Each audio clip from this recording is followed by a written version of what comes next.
Ganda rin mga kalutaw, isang magandang araw po sa ating lahat. Ganda rin baga mga kalutaw, ako bagay nagpabili ng bihon din sa aking girlfriend. Eh bakit baga naman yung binili ay pasta ng pampalabok.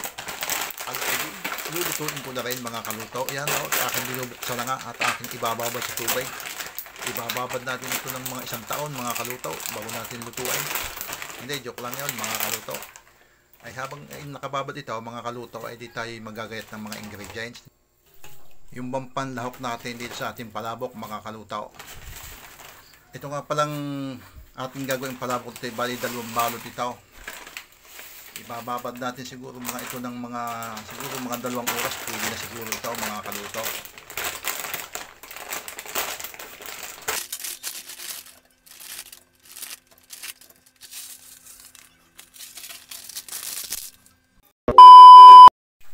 Yon mga kaluto, ating bibisitahin na yung ating binabad na pasta kung pwede na natin lutuin ito mga kaluto. Yan, wala ko ito pwede na. Halos 2 oras na ito nakababad mga kaluto. Kaya ano pang hinihintay natin? Hindi atin munang ipapakilala sa inyo ang mga kalahok na gagamitin natin sa pagluluto ng palabok mga kaluto. Yan, pupunta natin sa lamisa yung mga kalahok. Isa-isa kong ipakikilala sa inyo mga kaluto itong mga kalahok na ito. Yan o mga kaluto. Ito na yung una nating kalahok mga kaluto. Meron po tayo dito 1/4 na karne ng baboy. Ito po yung giniling. At meron din tayong bawang. At ang sunod natin ipapakilala ay itong ninitnit na tinapa mga kaluto. At ang sunod po natin ipapakilala ay itong hipo na pinatuyo. Ang tawag dito sa Batangas ay hibi. At yan, meron din tayong sibuyas. Bali 3 piraso itong malalaki mga kaluto. At saka meron din tayong amlay ng bawang. At saka meron tayong sinangag na bawang mga kaluto. At ganda rin na nga, isinalang ko na ang ating kawalay mga kaluto. At para umpisahan na natin ang ating pagluluto ng palabok. Yan, nilagyan ko na po ng mantika mga kaluto. Atin muna itong pakuluin ng konti bago natin ilagay ang unang ingredients na ilalagay natin dito mga kaluto.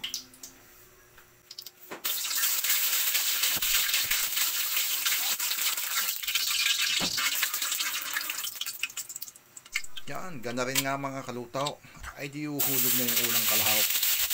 Itong karne ng baboy. Atin muna itong igigisang maigay. At pag ito'y naghiwa-hiwalay na, ay atin ang isusunod yung iba mga kalutaw. At atin na nga mga kalutaw, inihulog ko na yung bawang. Ay siyempre isunod na rin natin ang sibuyas at yan na may lulutuin din mga kalutaw. Ay ano pag ang ating iintayin, bigla patatagalin pa lulutuin din naman yan o. Ating i-mix na at nang magsama-sama na ito mga kalutaw. Yan o. Pula-pulahin na ng konti. Okay na rin yan.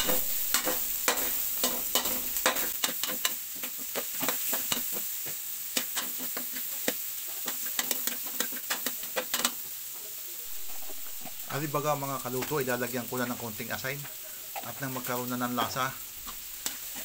Yan mga kaluto. Atin munang mix ng maigi. Tapos pag na-mix natin ito, ihulugan na natin ito ng pampakulay. Yung bagang atsuite mga kaluto. Ako'y nagbabad na din ng atsuite para magkakulay ito kahit kakunti. Yan. Atin ang lagyan ng pampakulay yung ating binabad na atsuite mga kaluto. Tapos dadagdagan ko na rin ito ng tubig para magkaroon ng konting sabaw man laang mga kaluto.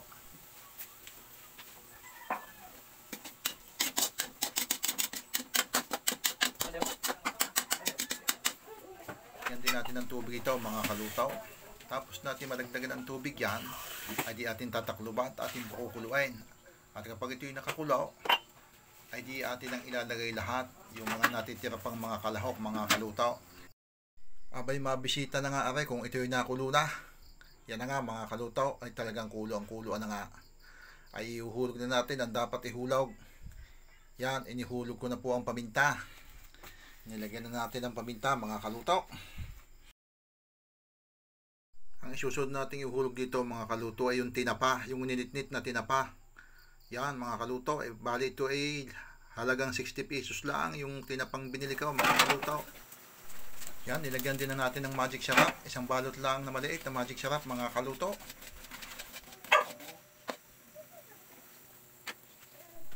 ito na mga kaluto. Pwede na natin ihulog yung pasta. At pwede natin itong i-mix mga kaluto. Yan. I-mix natin mabuti mga kaluto. Yan. At pagkatapos natin itong i-mix, lagyan din natin ito ng ginayat na dahon ng bawang. Yung amlay baga mga kaluto.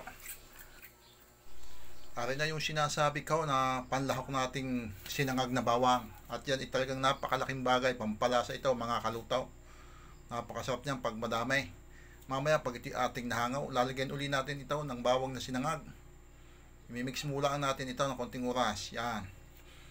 Tapos ating hanguin na. Yan na, nahango na natin mga kaluto. Yan. Medyo nagkulang lang sa konting kulay at talagang kinapos sa kulay. Yan. Ay, ari nga pala, lalagyan ko ng konting dekorasyong itlog para maganda naman tingnan mga kaluto. Ari mga kaluto ay ako medyo kinapos sa budget, ay di ako hindi naglagay ng dinikdik na sa charon, ay okay na rin naman ito dahil ito may pansarili lamang namin mga kaluto, pansariling pang merienda baga mga kaluto. Yan ang inilagay ko yung bawang na lang ulit. Yan, lalagyan din naman natin ng konting itlog na ginaya at nilabong itlog mga kaluto. Parang maganda-ganda naman tingnan. Yan, oh. Ito yung nilagay ko ito, 4 na piraso din itong nilabong itlog mga kalutaw. Ay siya, gana rin mga kalutaw. Ayaman ding tapos na rin video nga rin. Ay di maraming salamat sa inyong panunood at suportahan dito sa aking mga ginagawang video. Ay sana huwag niyong pagsawang panoodan rin aking ginagawang mga video. Ay pakilike na lang at pakishare na rin ng video nga rin mga kalutaw. Hanggang dito lang po. Maraming salamat sa inyong lahat.